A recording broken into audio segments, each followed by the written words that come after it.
जय श्री राम साथियों।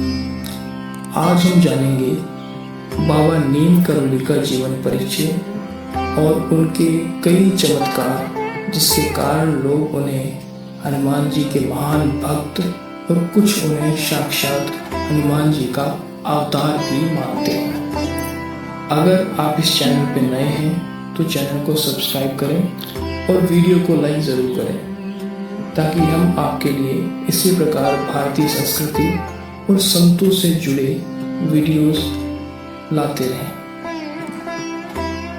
आइए जानते हैं नीम करोली बाबा के बारे में। नीम करोली बाबा का मूल नाम लक्ष्मण नारायण शर्मा था। नीम करोली बाबा एक महान भारतीय संत और हनुमान जी के भक्त थे, जिनका जन्म सन 1900 के आसपास उत्तर प्रदेश के अकबरपुर में हुआ था। उन्होंने 17 वर्ष की आयु में घर छोड़ दिया और देश भर में भ्रमण किया। बचपन से ही उनका मन सांसारिक चीजों में कम और भगवान की भक्ति में अधिक लगता था। पूरे भारत में घूमते रहे और लोगों को भक्ति और सेवा का संदेश देते रहे। उनका जीवन बहुत सादा था, ना कोई दिखावा ना कोई अहंकार।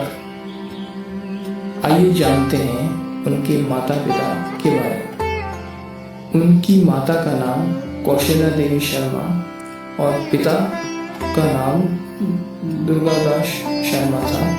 कहा जाता है उनकी पत्नी भी थी जिनका नाम श्रीमती राम बेटी शर्मा था।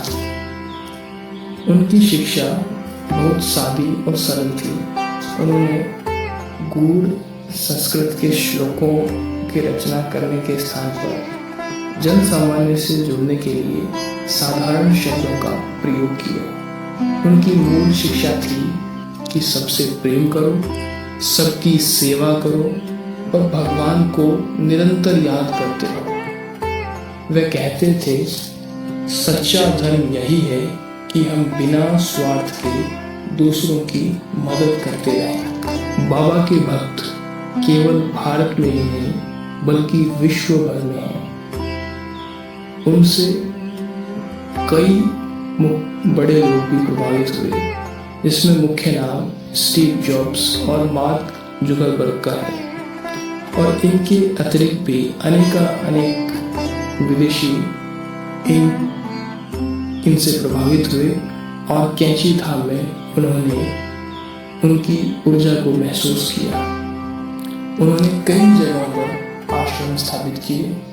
सबसे प्रसिद्ध है कैंची धाम। यहाँ हर साल हजारों लोग दर्शन करने आते हैं और शांति का अनुभव करते हैं। क्या आप जानते हैं कि कैंची धाम की स्थापना कैसे हुई? एक समय की बात है जब नीम करोली बाबा उत्तराखंड के पहाड़ों में घूम रहे थे, तभी उनकी नज़र एक ऐसी जगह पर पड़ी जहां दो पहाड़ एक दूसरे को काटते हुए कैंची जैसा आकार बना रहे थे और नीचे बह रही थी एक शांत नदी। उस पर बाबा जी ने कहा, यह जगह साधना के लिए बनी है। फिर क्या था? 1960 के दशक में बाबा जी ने अपने भक्तों के साथ मिलकर वहीं एक आश्रम बनाने का फैसला किया। ना कोई बड़ी मशीनें, ना कोई दिखावा, सिर्फ श्रद्धा, सेवा और भक्ति, और वो आश्रम बनकर तैयार हो गया। 15 जून 1964 जिस दिन बाबा जी ने यहाँ एक विशाल भंडारा करवाया और उसी दिन से कैंची धाम एक पवित्र तीर्थ बन गया। आज भी हर साल 15 जून को हजारों लोग यहाँ आते हैं और मानते हैं कि आज भी बाबा की कृपा यहाँ महसूस होती है। आइए अब जानते हैं बाबा के कुछ चमत्कार जिनके कारण लोगों को ये आभास हुआ कि वो केवल हनुमान जी के भक्त ही नहीं बल्कि साक्षात उनके अवतार थे। एक बार बाबा फर्स्ट क्लास कंपार्टमेंट में सफर कर रहे थे।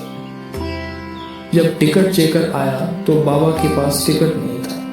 तब बाबा को अगले स्टेशन नीम करोली में ट्रेन से उतार दिया गया। बाबा थोड़ी दूर पर ही अपना चिमटा धरती में गाड़ कर बैठ गए। ट्रेन के ऑफिशियल्स ने ट्रेन चलाने का ऑर्डर दिया और गार्ड ने ट्रेन को हरी झंडी दिखाई, परंतु ट्रेन 1 इंच भी अपनी जगह से नहीं हिली। बहुत प्रयास करने के बाद भी जब ट्रेन नहीं चली तो एक लोकल मजिस्ट्रेट को बाबा की शक्ति का आभास हुआ। उसने ट्रेन के ऑफिशियल्स को बाबा से माफी मांगने और उन्हें सम्मान पूर्वक अंदर लाने को कहा।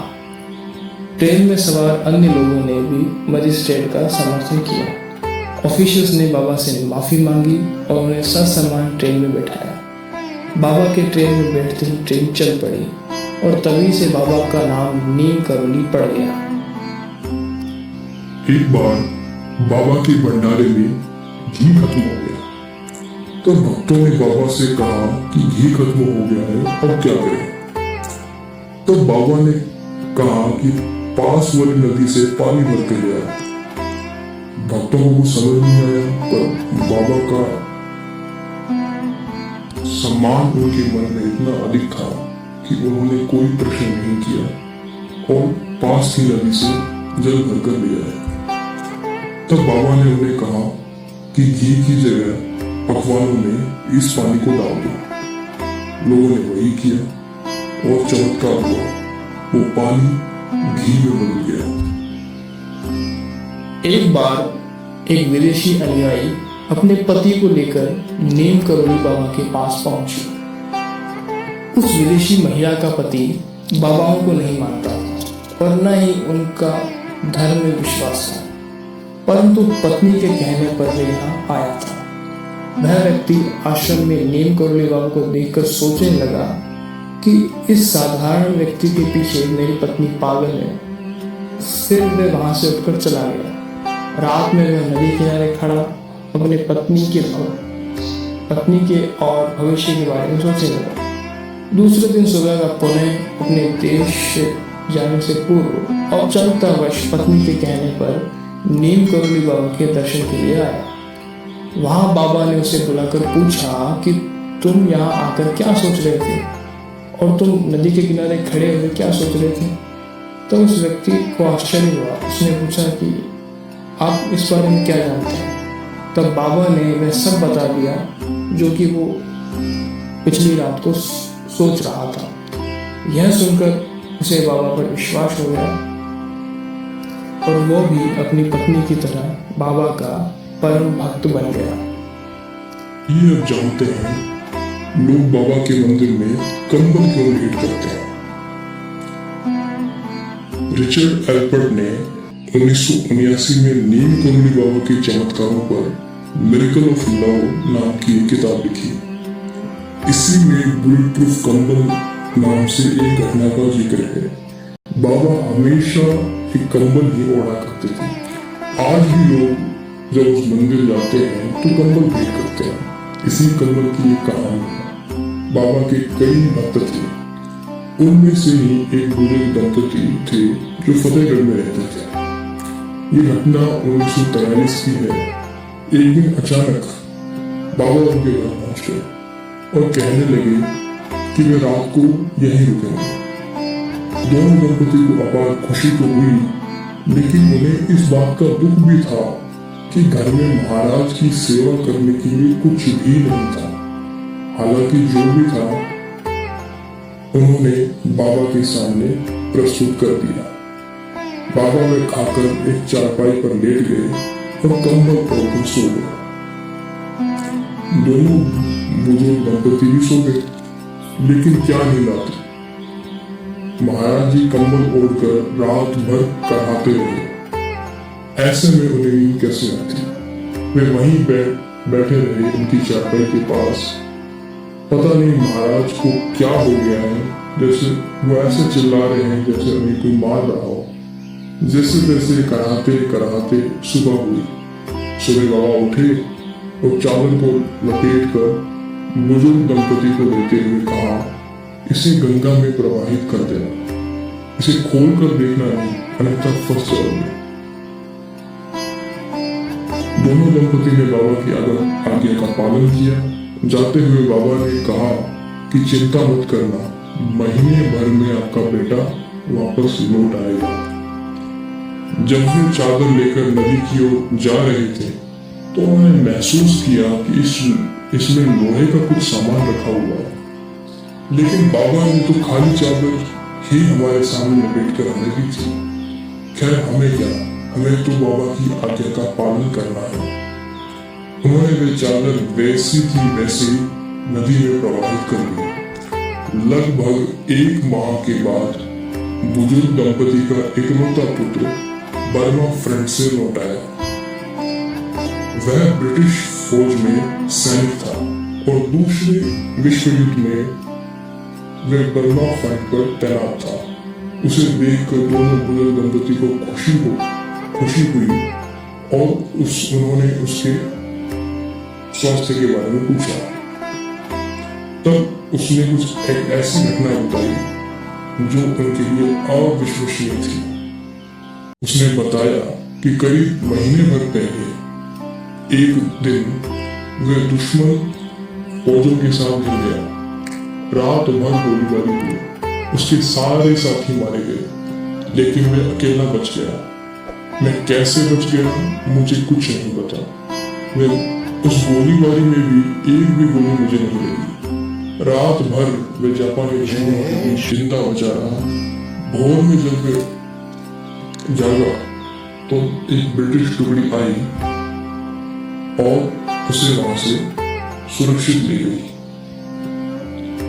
ये वही रात थी जिस रात नीम करोली बाबा ने उस बुजुर्ग दंपति के घर रात बिताई।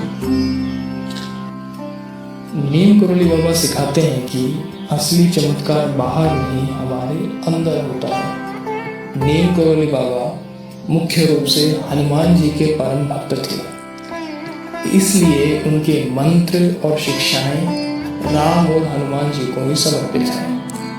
उनके सबसे प्रमुख मंत्र राम राम का जाप है, जिसे वे परम सत्य मानते थे। इसके अलावा ओम श्री रामाय नमः और श्री राम जय राम का पाठ भी अत्यधिक फलदायी माना जाता है। नीम करोली बाबा ने सितंबर 1973 को वृंदावन के एक अस्पताल में अंतिम श्वास ली, जिसे उनके भक्त महासमाधि मानते हैं। उन्हें डायबिटीज की समस्या थी और कोमा में जाने के बाद उन्होंने देह त्याग दी। निधन से पहले उन्होंने जय जगदीश हरे का जाप किया और गंगा जल में तुलसी ग्रहण की। 11 सितंबर 1973 सुबह 1:15 बजे उनका परलोक गमन हो गया। लेकिन उनके भक्तों के हृदय में वे आज भी जीवित हैं। जो भी भक्त पूर्ण हृदय से कैंची धाम जाता है, वह आज भी वहाँ बाबा की ऊर्जा को महसूस